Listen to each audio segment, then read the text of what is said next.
أعوذ بالله من الشيطان الرجيم بسم الله الرحمن الرحيم رب اشرح لي صدري ويسر لي أمري واحلل عقدة من لساني يفقهوا قولي آمین یا رب العالمین۔ آج کی پہلی آیت اسباب نزول وحدی میں ہے کہ یہ آیت مشرکین مکہ کے بارے میں نازل ہوئی، کیونکہ وہ بہت خوشحال زندگی گزار رہے تھے، تجارت کیا کرتے تھے اور بہت عیش کی زندگی بسر کر رہے تھے۔ اس پہ بعض اہل ایمان نے کہا کہ اللہ کے دشمنوں کو ہم اچھی حالت میں دیکھ رہے ہیں اور ہم خود بھوک اور مشقت کی وجہ سے تباہ ہو رہے ہیں۔ تو اس بارے میں پھر اللہ تعالیٰ نے فرمایا لا یغرنک، نہ دھوکے میں ڈالے تجھے تقلب الذین، ان لوگوں کا چلنا پھرنا کفروا فی البلاد، جو کافر ہیں شہروں میں، کہ کافروں کا ٹھاٹ باٹ، ان کا شہروں میں چلنا پھرنا کسی مومن کو اس دھوکے میں نہ ڈال دے کہ وہ کامیاب ہے۔ کیوں کہ اللہ کے ہاں وہی کامیاب ہے کہ جو آخرت میں کامیاب ہو گیا، کیونکہ یہ دنیا کا فائدہ بہت تھوڑا ہے، جسے آگے ہے کہ متاع قلیل، یہ بہت تھوڑا فائدہ ہے۔ ثم مأواہم جہنم، اور پھر ان کا ٹھکانہ دوزخ ہے، وبئس المہاد، اور بہت برا ٹھکانہ ہے۔ جیسے سورہ غافر میں بھی اللہ نے فرمایا کہ اللہ کی آیتوں میں کافر ہی جھگڑتے ہیں اور ان کا شہروں میں گھومنا پھرنا تجھے دھوکے میں نہ ڈالے۔ اسی طرح سورہ لقمان میں فرمایا کہ انہیں ہم تھوڑا سا فائدہ پہنچا کر پھر گہرے عذابوں کی طرف بے بس کر دیں گے۔ اب ان کے برعکس وہ لوگ کہ لیکن الذین اتقوا، لیکن وہ لوگ جو ڈرتے ہیں ربہم، اپنے رب سے، لہم، ان کے لیے جنات تجری، باغات ہیں کہ بہتی ہیں من تحتہا الانہار، ان کے نیچے نہریں، خالدین فیہا، وہ ہمیشہ ان میں رہیں گے، نزلا من عند اللہ، مہمان نوازی ہوگی اللہ کی طرف سے، وما عند اللہ، اور جو چیز اللہ کی طرف سے ہے، خیر للابرار، وہ بہتر ہے نیک لوگوں کے لیے۔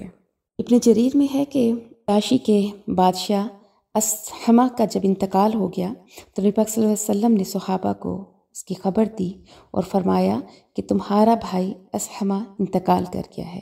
پھر نبی کریم صلی اللہ علیہ وآلہ وسلم باہر نکلے، جس طرح نماز جنازہ پڑھاتے تھے اسی طرح 4 تکبیروں سے نماز جنازہ پڑھائی۔ اس پر کچھ منافقین نے اعتراض کیا اور کہا کہ نصرانی کے لیے استغفار کا حکم دیتے ہیں جو حبشہ میں مرا ہے، تو اس پر یہ آیت نازل ہوئی، گویا اس کے مسلمان ہونے کی شہادت قرآن کریم نے دی۔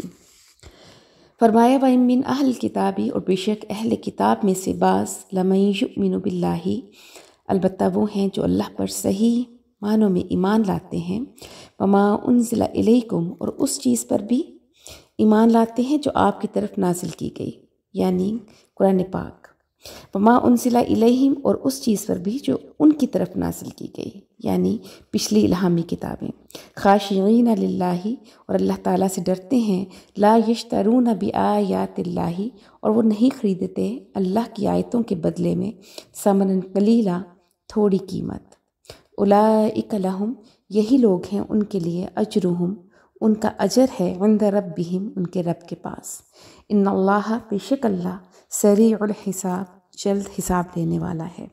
اس سے مراد وہ اہل کتاب بھی ہیں جو آپ صلی اللہ علیہ وآلہ وسلم سے پہلے تھے، اسلام کو پہچانتے تھے، اپنے دور کے نبیوں پر ایمان لائے، ان کتابوں پر ایمان لائے، اور پھر آپ صلی اللہ علیہ وآلہ وسلم کی تابعداری کا بھی انہیں شرف حاصل ہوا، تو انہیں اجر بھی پھر دوہرا ملا، کہ ایک تو حضور سے پہلے کے ایمان کا اور پھر دوسرا آپ پر ایمان لانے کا۔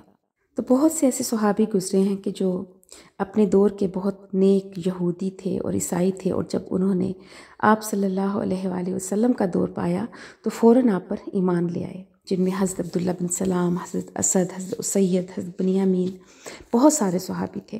تو ایسے ہی نیک صحابہ اور دوسرے جو اہل کتاب تھے ان کے لیے اللہ نے فرمایا کہ انہوں نے بہت کامیابی کا سودا کیا۔ آگے فرمایا یا ایھا الذین آمنو، اے لوگو جو ایمان لائے ہو، اصبروا، صبر کرو، وصابروا، اور حق پر ڈٹ جاؤ، ورابطوا، اور اپنی سرحدوں کو محفوظ رکھو، واتقوا اللہ، اور ڈرو اللہ سے، لعلکم تفلحون، تاکہ تم فلاح پا جاؤ۔ یہ آل عمران کی آخری آیت ہے اور بہت ہی جامع ترین آیت ہے اس سورت کی۔ اس میں اللہ تعالیٰ نے کہا کہ ایمان والوں سے کہ صبر کرو۔ اب صبر مختلف چیزوں پر ہے، عبادات پر بھی، جو تکلیفیں آپ کو زندگی میں پہنچتی ہیں ان پر بھی، اس کے ذیل میں حضرت امام فخر الدین رازی اپنی تفسیر میں لکھتے ہیں کہ اس صورت میں اللہ تعالیٰ نے علوم کے اصول و فروع کی بہت سی اقسام بیان کی ہیں۔ اصول میں وہ چیزیں ہیں جو توحید، عدل، نبوت اور آخرت کو ثابت کرتی ہیں۔ فروع میں وہ چیزیں شامل ہیں جو احکام سے متعلق ہیں، جیسے حج اور جہاد وغیرہ۔ اس صورت کو اس آیت مبارکہ پر ختم فرمایا جو تمام آداب پر مشتمل ہے، اس لیے کہ انسانی احوال کی دو قسمیں ہیں، ایک وہ جو انسان کی ذات کے ساتھ متعلق ہیں اور دوسری وہ جو انسان اور اس کے علاوہ دوسروں میں مشترک ہیں۔ پہلی قسم میں لازمی طور پر صبر شامل ہے، دوسری قسم میں ضروری طور پر مصابرہ شامل ہے، اور صبر کے تحت بہت سی انواع شامل ہیں۔ تو پہلی یہ کہ نظر کی مشقت پر صبر کرے، توحید، عدل، نبوت، آخرت کو پہچاننے میں استدلال پر صبر کرے۔ دوسرا یہ کہ واجبات اور مستحبات کی ادائیگی پر آنے والی جو مشقت آپ کو پیش آئے اس کو برداشت کریں۔ تیسرا یہ کہ جن چیزوں سے منع کیا گیا ہے ان سے بچنے کی مشقت پہ صبر کرے۔ چوتھا یہ کہ دنیا کے مصائب اور بیماری، غریبی، قحط، خوف، اس جیسی جو آفات اللہ کی طرف سے آتی ہیں ان پر صبر کرے۔ تو اللہ تعالیٰ نے جو فرمایا کہ تم صبر کرو، اس کے تحت یہ ساری اقسام اس میں داخل ہوں گی، اور پھر ان میں سے ہر ایک قسم کے تحت بے شمار اقسام داخل ہیں جس کا کوئی شمار ہی نہیں ہے۔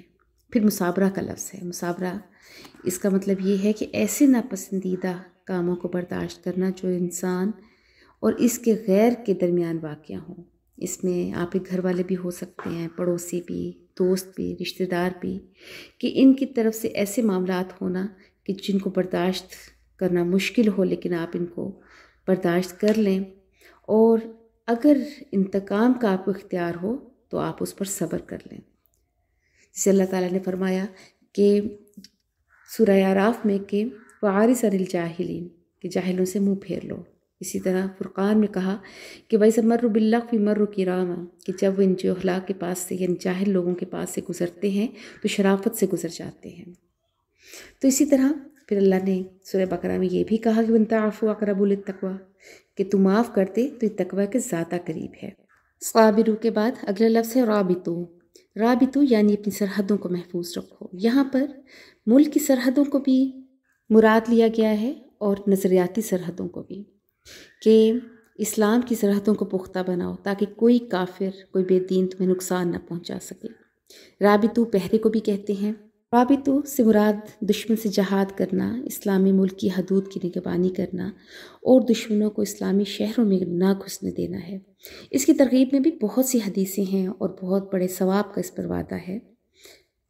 صحیح بخاری شریف میں ہے کہ ایک دن کی یہ تیاری ساری دنیا سے اور جو اس میں ہے ان سب سے افضل ہے۔ اسی طرح مسلم شریف کی حدیث میں ہے کہ ایک دن رات کی جہاد کی تیاری ایک ماہ کے کامل روزوں اور ایک ماہ کی تمام شب بیداری سے افضل ہے، اور اسی تیاری کی حالت میں اگر موت آ جائے تو جتنے اعمال صالحہ وہ کرتا تھا تو سب کا ثواب اس کو پہنچتا رہے گا، اور اللہ تعالیٰ کے پاس سے روزی پہنچائی جاتی ہے اور فتنوں سے وہ شخص امن پاتا ہے۔ ملکی سرحد کے علاوہ اپنی نظریاتی سرحدوں کو بھی محفوظ رکھنا ہے، ان سرحدوں کو اتنا پختہ بنانا ہے کہ کسی کا باطل نظریہ، باطل فرقہ، کوئی بدعتی اعمال جو ہیں ہمارے نظریات کو خراب نہ کر سکے۔ اور اس کے لیے ضروری ہے کہ ہم قرآن اور حدیث کو سمجھیں۔ ہم ان علوم کو سمجھیں گے تو ہی اپنی ان سرحدوں کو محفوظ کر سکیں گے۔ پھر اللہ پاک نے کہا واتقوا اللہ، کہ پھر تقوی اختیار کرو اللہ کا۔ سب سے اہم چیز تقوی ہے، یہ سب اختیار کرو گے تو فلاح ملے گی، اور اسی میں آخرت کی کامیابی ہے۔